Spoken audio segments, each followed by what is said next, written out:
In this video, you will learn how to withdraw money from Fidelity's 401k. First, log in. Log into your Fidelity account. Go to your Fidelity website and log in using your credentials, such as your password and username. Go to your 401k account. Once logged in, select your 401k account from the list of accounts on your dashboard. Click on Withdrawals or Loans and Withdrawals. Look for an option labelled Withdrawal or Manage My Account. This may be under a menu like Account Features or Plan Options. Choose the withdrawal type. Select the type of withdrawal you want to make, such as regular distribution, hardship withdrawal, rollover, or required minimum distribution. Enter the amount and payment details.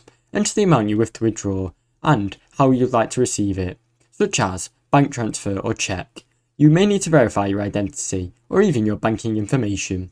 Review and confirm. Review the terms, tap implications and fees, then confirm your withdrawal request. Wait for processing. Fidelity will process your request, usually within a few business days. Bank transfer may take up to 3 business days. Thanks for watching. Don't forget to like and subscribe.